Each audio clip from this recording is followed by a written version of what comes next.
बकरीद है, उसमें गोश्त तो हमें ऐसे तबरुक के तौर पे मिलेगा। हमारे घर में भी कुर्बानियाँ होंगी, सारों के घर में तो वो फ्रीज़र की नज़र हो जाएगा और पूरा 2-3 महीना टिका के लोग उसको खाएंगे, और जिन लोगों को बांटेंगे वो भी। तो मैं आपको बता रही हूँ कि कुछ ऐसे भी लोग होते हैं जिनको सब्ज़ियाँ या दालें पसंद ही नहीं होती हैं, वो पसंद ही गोश्त करते हैं, बीफ, मटन या चिकन, इस तरह की चीज़ें ज़्यादा शौक़ से खाते हैं। वैसे तो इसके बड़े फ़ायदे भी हैं, जैसे हाई इन प्रोटीन है, ठीक है, rich in iron, B12, zinc और बाकी और न्यूट्रिएंट्स जो हैं इसके अंदर बहुत ज़्यादा पाए जाते हैं। लोअर इन फैट एंड जो कोलेस्ट्रॉल जो है थोड़ा सा बढ़ा देता है। कुछ इस तरह की चीज़ें हैं, बीफ और मटन में ज़्यादा होता है। कुछ इसके साइड इफ़ेक्ट्स हैं जिसमें जो हम पूछेंगे आज, क्योंकि देखिए हम तो सिर्फ यही सुनते हैं गोश्त ज़्यादा खाता है इसको यूरिक एसिड हो गया, गोश्त ज़्यादा खाता है इसको कोलेस्ट्रॉल हो गया, क्योंकि सैचुरेटेड फ़ैट भी अगर हम इसको चर्बी के साथ खाते हैं तो उसके अंदर सैचुरेटेड फ़ैट भी होता है। तो अब हमें ये खा तो रहे हैं, किस तरीके से खा सकते हैं, हफ्ते में कितनी बार खा सकते हैं और किस तरीके से पका के खाएँ, क्या इसको सब्ज़ी के साथ पका के खाएँ या फिर इसको अगर हम निहारी की शक्ल में और कौरमी की शक्ल में और ईद आ रही है भुने गोश्त की शक्ल में खाते हैं तो क्या तब भी हमें नुकसान पहुँचा सकता है गोश्त। तो हमने आज इन सारी चीज़ों के ऊपर बात करनी है। स्टे ट्यून, मेरे पास मौजूद हैं समन। जी समन, क्या कहेंगी? अस्सलाम वालेकुम फ़िज़ा, कैसी हैं आप? ठीक है, अल्लाह का शुक्र है। अच्छा फ़िज़ा, आपने बड़ी अच्छी बात की कि हम अक्सर ये सुनते हैं अपने सर्कल में कि ये कहा जाता है कि आप अगर गोश्त खाएंगे तो आपका कोलेस्ट्रॉल इंक्रीज़ हो जाएगा, यूरिक एसिड हो जाएगा, फैटी लिवर हो जाएगा। सो गोश्त खाना बुरा नहीं है, गोश्त को एक्सेस में खाना या हमारे जो कुकिंग मेथड्स होते हैं या हम मिर्च मसालों में डाल देते हैं या हम डेली बेसिस पे खा रहे होते हैं, वो खाना जो है वो आपको प्रॉब्लम कर सकता है।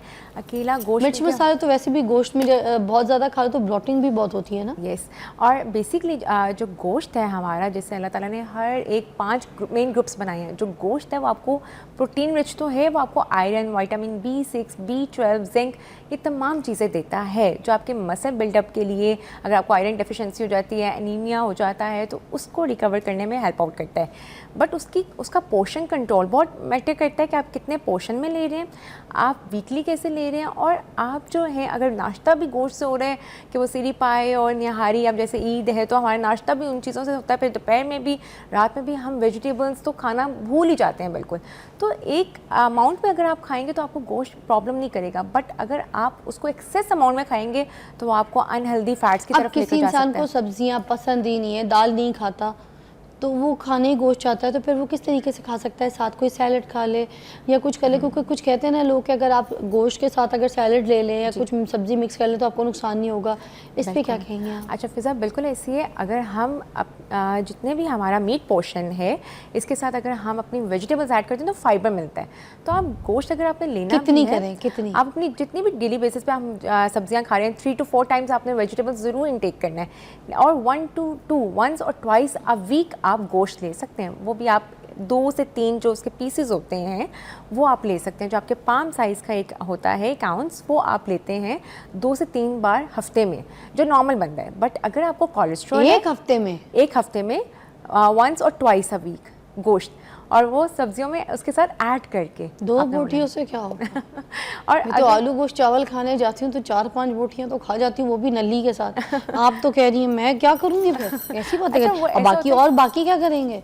अच्छा, कुछ ऐसा कुछ बताए ना कि टिका के गोश्त भी खा लें हम और हमें नुकसान भी ना हो। अच्छा, एक हेल्दी इंडिविजुअल है, वो खाना चाहता है तो वो आप 3 to 4 टाइम्स आप ले सकते हैं। अच्छा, बट वही बात कि आपने वेजिटेबल्स के जो हमें विटामिन्स मिल रहे हैं वेजिटेबल्स से, वो हमें आपके प्रोटीन पोर्शन से नहीं मिलेंगे। प्रोटीन जो है वो आपको सिर्फ गोश्त से मिल रहा है। गोश्त आपको सिर्फ प्रोटीन पोर्शन देगा, आपको ये जितने भी हेल्दी विटामिन्स मिनरल्स हैं वो आपको फ्रूट्स और वेजिटेबल्स से ही मिलेंगे।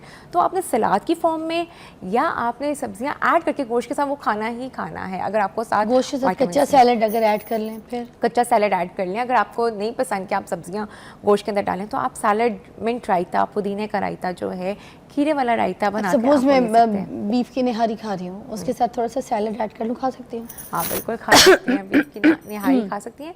और ये नॉर्मल इंडिविजुअल जो खा सकता है जिसकी लिपिड प्रोफाइल नॉर्मल है। बट बात वही आती है कि अगर आपकी लिपिड प्रोफाइल डिस्टर्ब है, आपका कोलेस्ट्रॉल डिस्टर्ब है, आपके बैड कोलेस्ट्रॉल जिसमें LDL, ट्राइग्लिसराइड या फैटी लिवर या यूरिक एसिड है, तो तब ये रेड मीट जो बीफ है वो बेसिकली रेड मीट है हमारा, चर्बी वाला कंटेंट, तो वो हाई सैचुरेटेड फैट होता है। तो वो चिकन के लिए कहा जाता है कि डेली बेस पे खाया जा सकता है। चिकन आप खा सकते हैं, फ़िश आप खा सकते हैं, फ़िश ओमेगा 3 ओमेगा 6 है, उसमें हेल्दी फैट्स हैं। चिकन भी आप डेली बेसिस पे नहीं, आप जो है वीक में 3 से 4 बार आप ले सकते हैं। चिकन के क्या साइड इफेक्ट्स होते हैं अगर डेली खा लें अच्छा, वो बेसिकली डिपेंड कंपेयर करता टू है, गोश्त? आप डिपेंड करता है। जो chicken basically less in protein है, जितना हमारा मटन और बीफ है उसमें जितना प्रोटीन कंटेंट है उतना चिकन में नहीं है। तो मटन और बीफ आप वंस और ट्वाइस अ वीक लेते हैं, और जो चिकन है वो आपने 3 से 4 बार लेना होता है। लेकिन वही बात कि आपने सब्जियां ऐड करनी ही करनी है, और अगर आप नहीं लेना चाहते सब्जियां तो आप अपने कुकिंग मेथड्स को चेंज करें कि आप उसको स्टीम कर लें, ग्रिल कर लें, प्रॉपर कुक करके लें। हमारे घरों में कल्चर है कि हम प्रॉपर तेल वाले खाने बना रहे होते हैं, और जब तक उस पर तेल की वो लेयर नहीं आती हमें लगता है प्रॉपर कुक नहीं हुआ हुआ। सो वो चीज़ें थोड़ी सी मैटर करती है कि एक घी में, ज़्यादा घी में जो कुक किया होता है ना, वो आपको नुकसान दे सकता अच्छा, है। मैं तो 5 साल बांग्लादेश रही हूँ, मैं तो मछली खाती हूँ 12 महीने। ठीक है, हमारे घर तो पकती भी है, हम तो रखते भी हैं, हम तो खाते भी हैं। अब बाकी जो लोग हैं ना, तो वो मेरे पे तो बड़ा हंसते हैं कि तुम गर्मी में मछली खा रही हो, इतनी गर्मी के मौसम में मछली कौन पकाता है? तो ये सब मिथ है या फिर ये वाकई गर्मी के मौसम में मछली नहीं पकानी है और नहीं खानी है? अच्छा फिज़ा, ये टोटली मिथ है। हमें कहा जाता है कि इसकी इस चीज़ की तासीर ठंडी है, इस चीज़ की तासीर गर्म है। नॉर्मली हम अपने सर्कल में यही सुन रहे होते हैं। सो इसका साइंस में कोई ऐसा सच वो जो है कॉन्सेप्ट नहीं है। आप हमें तो फिश बचपन से खिलाई गई है, हम तो बिल्कुल। बचपन से, अभी तक फराल भी खा रही है, हम तो ऐसी बचपन है। से खा रहे हैं, कुछ नहीं हो रहा। बिल्कुल ऐसी है, और वो डिपेंड करता है ना कि आप कितना ले रहे हैं। अगर आप जाहिर है अगर आप एक्सेस अमाउंट में मछली खाते ही जाएंगे और आप उसको करते ही रहेंगे तो वो आपको प्रॉब्लम कर सकती है। हमारे वहाँ लेकिन हफ्ते में 2 बार या 1 बार पकी जाती है, और वो कबाब की हेल्दी है फॉर्म में, कि आप किसी चीज़ की, बिरयानी की फॉर्म में, सालन की फॉर्म में हम खा लेते हैं। और वो बहुत हेल्दी फैट्स है उसमें, ओमेगा 3 ओमेगा 6। आजकल आप देखें कि हम कहते हैं कि फिश कैप्सूल्स ले लें, तो हम कैप्सूल्स की तरफ, मेडिसिन की तरफ फ़ौरन चले जाते हैं। हम ऑर्गेनिक डाइट की तरफ क्यों नहीं जाते कि हम वही फिश हम खा लें?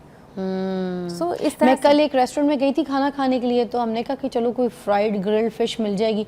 तो हमने उनको बोला ग्रिल्ड फिश है आपके पास? कहते हैं बाजी क्या हो गया, गर्मियों में कौन रखता है? मैंने कहा ये क्या बात हुई, गर्मियों में कौन रखता है? लेकिन अक्सर आपको मिल भी जाती है। ये डिपेंड करता है कि आप फ़िश जो है वो स्टीम ले लें, ग्रिल ले लें। ऐसे ही लाइकवाइज आप जैसे फ़िश ले रहे हैं, आप मटन की स्टेक बनाकर आप उसके साथ सॉर्टेड वेजिटेबल्स इस तरह से आप ले सकते हैं।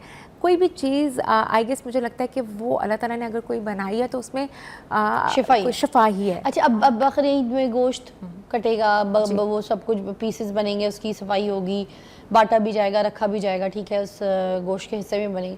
अब उसमें कलेजी भी आती है बीच में, तो ये जो कलेजी है ये किस हद तक खा सकते हैं, कितनी खा सकते हैं? क्या कलेजी में भी कोई चीज़ डाल के खानी है, उसको भी सैलड के साथ खानी है, ये रूखी खा सकते हैं? खून बनाने में तो बड़ी मदद करती है। और ये बहुत, जब भी आयरन हमारे पास बहुत कोई है। पेशेंट्स आते हैं जिनको लो एनीमिक होते हैं, उनको एज अ डाइटिशियन हम ये रिकमेंड करते हैं कि आप कलेजी जो है उसको या तो वैसे भून के खा लें या वैसे उसके पीसेस खा लें, या बच्चे नहीं खाते तो आप उसको बिल्कुल उसको पीस के उसका कीमा बना के बच्चों को किसी फॉर्म में भी दे दें तो वो खाएं, उनकी बॉडी में जाए।